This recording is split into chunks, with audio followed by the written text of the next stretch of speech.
নমস্কার বন্ধুরা, উড়ানের আজকের পর্বের রিভিউ নিয়ে আমি পৌঁছে গেছি তোমাদের সামনে। বাংলা সিরিয়াল সমাচারে তোমাদের স্বাগত জানিয়ে আজকের পর্বের রিভিউ আমি শুরু করছি। এদিকে তো পূজা যখন তার ভাইকে রেগে গিয়ে এক চড় মারে, তখন তার ভাই এক চড় খেয়ে অজ্ঞান হয়ে যায়। এদিকে তো সবাই চিৎকার করতে শুরু করে দেয় যে কি হলো কি হলো, কান্নাকাটি করতেও শুরু করে দেয়। তখন তাড়াহুড়ো করে ডাক্তারের কাছে নিয়ে যাওয়ার চিন্তা ভাবনা করে আর কি। তখন অনির মুখে চোখে জল দেওয়া হয়। জল দেওয়ার পর অনেক একটু হুঁশ ফেরে। হুঁশ ফিরতেই সে তার দিদিকে বাইরে বের করতে থাকে যে তুই আমার সাথে যাবি না, তুই এই বাড়ি থেকে বেরিয়ে যা। তার দিদি তো অনেক বোঝানোর চেষ্টা করে, কিন্তু সে কিছুতেই বোঝে না আর কি। তখন তার মা বলে যে আচ্ছা ঠিক আছে পূজা, তুই যাস না, আমি নিয়ে যাচ্ছি। তখন পূজার মা আর বোন মিলে তাকে ডাক্তারের কাছে নিয়ে যায়। এদিকে তো বাড়িতে পূজা কাঁদতে থাকে। তখন আবিরও তার সাথেই থাকে। আবির তখন বলে যে হ্যাঁ, হয়তো অনি অনেক অন্যায় করেছে, কিন্তু তোর ব্যাপারে, তোর বাড়ির ব্যাপারে যে কথাগুলো ও বলছিল সেগুলো কিন্তু ওর একটাও ভুল কথা ছিল না। এদিকে তো মহারাজ চলে আসছে বাইকে করে পূজাকে নিয়ে যাওয়ার জন্য। বলে যে আর কোনো ভুল বোঝাবুঝি থাকবে না, এবার আমরা দুজন একসাথে বাড়ি ফিরবো। এদিকে ঘরে চলেও আসে। ঘরে ঢোকেনি, দরজার বাইরেই বলছে যে এবার আর কোনো ভুল বোঝাবুঝি থাকবে না, তোমাকে একবারে বাড়ি নিয়েই ফিরবো। এরপরে মহারাজ যখনই দরজা খুলে ভেতরে ঢোকে, মানে দরজার আড়াল থেকে দেখতে পায় যে আবির আর পূজা সামনাসামনি বসে আছে, আর আবির পূজার চোখের জল মুছিয়ে দিচ্ছে। সেই সময় কিন্তু তাদের বাড়িতে কেউ নেই। এটা দেখে তো আবারও যথারীতি মহারাজ ভুল বুঝতে শুরু করে দেয় পূজাকে। পূজাও দেখে অবাক হয়ে যায় যে মহারাজ এই সময়, আবির তো চুপ করে থাকে। পূজা তাও মহারাজকে দেখে আনন্দও পায়, মহারাজের কাছে তখন যেতে থাকে। পরে পূজা যখন মনে মনে ভাবে যে মহারাজকে এই সাজেই মানায়, কারণ এই লুকটা পূজার পছন্দের লুক, তখন হঠাৎ করে আবির আসে। এসে বলে আপনি এত রাতে? তখন মহারাজ বলে এই প্রশ্নটা তো আমার করা উচিত। তখন বলে যে এত অপমান করার পরও আপনার আশ মেটেনি? আবির বলে বলে আমি আমার ওয়াইফের সাথে কিরকম আচরণ করব, কি করব না করব সেই কৈফিয়ত আপনাকে দিতে হবে নাকি? বা আমি ওর ব্যাপারে কি ভাবি না ভাবি সেই কৈফিয়ত আপনাকে দিতে হবে? পূজার বন্ধু আবির তখন বলে যে স্পর্ধা আমার চিরকালেরই বেশি। আর মহারাজ বলে আমার আবার চিরকালের স্বভাব যে বেঠিক লোককে ঠিক রাস্তাটা দেখানোর। আপনাকেও হয়তো আপনার সঠিক জায়গা দেখানোটা সময় চলে এসেছে পূজার বন্ধু।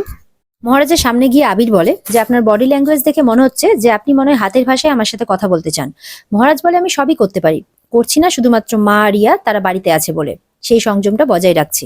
তখন আবির বলে যে আপনি চাইলে সবকিছুই করতে পারেন, কারণ মা রিয়া এই মুহূর্তে কেউই তারা বাড়িতে নেই। আর এটা শুনে তো মহারাজ আরো অবাক হয়ে যায়, কেননা ওরা বাড়িতে নেই, তাদের অ্যাবসেন্সে আবির এত রাতে এখানে কি করছে। এরপরে মহারাজ পূজাকে জিজ্ঞাসা করে পূজা বাড়িতে কেউ নেই? তখন পূজা বলে আর কি আসলে মা অনিকে নিয়ে যখনই বলতে যাচ্ছে, তখন আবির হঠাৎ করে বলে না এই মুহূর্তে বাড়িতে কেউ নেই। মানে আবির মাঝখানে এসে একটু বেশি বেশি কথা বলছে আর কি। হয়তো কোথাও না কোথাও আবির চায় যে তাদের সম্পর্কটা ভেঙে যাক। আবির এটাও বলে দেয় এখন বাড়িতে শুধুমাত্র আমি আর পূজা আছি। এদিকে তো মহারাজ আবিরের দিকে তাকিয়ে আছে, আর আবিরও মহারাজের দিকে তাকিয়ে আছে, কিন্তু পূজার মুখে কোনো কথা নেই, সে চুপ করে বসে আছে। দুজনের মাঝখানে যে আবির এসে কথা বলছে তাতে পূজার কোনো যাই আসছে না, চুপ করে আছে পূজা। এরপরে বলে যে মিস্টার মাথা গরম, আমি তোমার জন্য জল নিয়ে আসছি। যখনই যাবে তখনই পূজার হাতটা ধরে নেয় মহারাজ। এদিকে মহারাজ পূজাকে বলে যে তুমি আমাকে ছাড়া ভালোই আছো তাই না পূজা? পূজার হাতটা ধরে বলে। তখন পূজা মহারাজের দিকে শুধু তাকিয়ে থাকে, মুখে কোনো কথা তার থাকে না। এদিকে পূজার হাতটা যে মহারাজ ধরে আছে তাতে আবিরের আপত্তি হচ্ছে। আবির বলে আপনি পূজার হাতটা অত জোরে কেন ধরে আছেন? তখন মহারাজ বিরক্তির চোখ নিয়ে আবিরের দিকে তাকায়। পূজা কিন্তু তাতেও কোনো প্রতিবাদ করে না। আবির চিৎকার করে বলতে থাকে আপনি পূজার হাত ছাড়বেন কি ছাড়বেন না? তাও পূজা কোনো কথা বলে না। মহারাজ বলে আমি আমার বউয়ের হাত ধরেছি, আমি আমার বউয়ের হাত ছাড়বো না, দেখি তো আপনি কি করেন। এদিকে মহারাজ আবার রাগে পূজার হাতটা আরো জোরে ধরে। পূজার একটু কষ্টও হয়, পূজা তাও চুপ করে থাকে। আর এদিকে আবির মহারাজের হাত ধরে নেয় যে পূজার হাতটা এবার ছাড়ুন। এদিকে এত জোরে হাত চাপার জন্য পূজার কষ্ট হতে থাকে। তখন মহারাজ পূজার কষ্ট দেখে তার হাতটা ছেড়ে দেয়, বলে যে সরি পূজা, আমি তোমাকে কষ্ট দিতে চাই না। এদিকে আবির বলে আপনি তাহলে পূজাকে কষ্টটা দিয়েই ফেললেন। মহারাজ বলে আমার বউ, আমি যা খুশি তাই করতে পারি। বলে আপনি তখন মহারাজকে আর কি ধাক্কা দিয়ে দেয় যে ইউ কাওয়ার্ড, আপনি মেয়েদের গায়ে হাত তুলছেন। মহারাজ এবার আরো রেগে যায়। তখন পূজা আবিরকে বলে যে তুই এবার চুপ কর আবির, আর তুই এখান থেকে যা। এদিকে তো মহারাজ আবিরকে রেগে এক চড় মারে, যেহেতু মহারাজের গায়ে হাত দিয়েছে সেহেতু মহারাজ এক চড় মারে। আর তখন এক চড় খেয়ে সে মাটিতে অজ্ঞান হয়ে পড়ে যায়, আর তার কোনো সারা শব্দ নেই। এবার তো পূজা ভয় পেয়ে যায় যে কি হয়ে গেল। আবার পূজা আবিরকে ডাকতে থাকে, তখনও কোনো সারা শব্দ পায় না। পূজা তখন মহারাজকে বলে তুমি ওকে আবার মারলে? মহারাজ তো হাসতে থাকে। তখন পূজা আবারও মহারাজকে বলতে থাকে তুমি এটা করতে পারলে? মহারাজ কিন্তু কোনো কথা বলে না, মহারাজ শুধু হাসছে। তখন পূজা কি করে, আবিরের কাছে যায়। আবির তো পুরো উল্টে আছে, আবিরকে সোজা করার চেষ্টা করে, কিন্তু আবিরের কোনো হুঁশ নেই। এবারে তো পূজা সমানে আবিরকে ডেকে যাচ্ছে, চোখে মুখে জল দিচ্ছে। মহারাজকে বলে কি করলে তুমি এটা? কিন্তু আবিরের কোনো হুঁশ নাই, একদম শটাং অজ্ঞান হয়ে পড়ে গেছে। আবিরের নাক দিয়ে রক্ত বেরোচ্ছে। পূজা আবিরকে ডাকতেই থাকে, কিছুতেই জ্ঞান ফেরে না। মহারাজ বলে তোমার পূজা পরম বন্ধুর, ওর কিন্তু জ্ঞান ফিরবে না। ওর নাক আমি দুবার ভাঙলাম, এরপরে যদি কোনো কিছু করতে আসে তাহলে ওর ছবি পুরো বদলে দেবো আমি। পূজা তখন বলে যে তোমার মাথা গরম, তা বলে তুমি সব জায়গায় এরকম ভাবে অসভ্যতামি করতে পারো না। এরপরে পূজা আবিরের মুখ চোখ মুছিয়ে দিচ্ছে, কিন্তু আবিরের কোনো হুঁশ নেই। মহারাজের দেখে একটু খারাপও লাগে, কারণ এরকম ভাবে কেয়ার পূজা মহারাজের করতো আর কি। এরপরে পূজা যখন আবিরের জ্ঞান ফেরানোর খুব চেষ্টা করছে, তখন মহারাজ বলে যে তুমি এতটা নীচ পূজা। তখন পূজা বলে তোমার মাথা ঠিক নেই, তুমি এখন বাড়ি যাও। পূজা বলতে থাকে যে শুধু শুধু একটা ছেলেকে এইভাবে দিয়ে আবিরকে যখন ডাকতে থাকে, এরপরে যখন মানে যেই জলের মুখটা দিয়ে পূজা জল ছিটাচ্ছে আর কি আবিরের গায়ে, সেই জলের মুখটা আবিরের পাশেই রাখা আছে। মহারাজ কি করে, সেটাতে এক লাথি মেরে সেটাকে ফেলে দেয়, আর পুরো ঘরটা জলে ভেসে যায়। পূজার তো এটা দেখে খুব রাগ ওঠে। এরপরে মহারাজও পূজার দিকে দেখতে থাকে। তখন তখন কিছুক্ষণ পর মহারাজ বাড়ি থেকে বেরিয়ে চলে যায়। পূজা তো ভগবানের কাছে প্রার্থনা করছে, হে মা, এসব কি হচ্ছে আমার জীবনে, তুমি আমাকে একটু দিশা দেখাও মা, দিশা দেখাও। এরপরে মহারাজ যখন যাচ্ছে, তখনও পূজার কথাগুলোই ভাবছে যে আপনার মাথা গরম, আপনি এখন এখান থেকে চলে যান।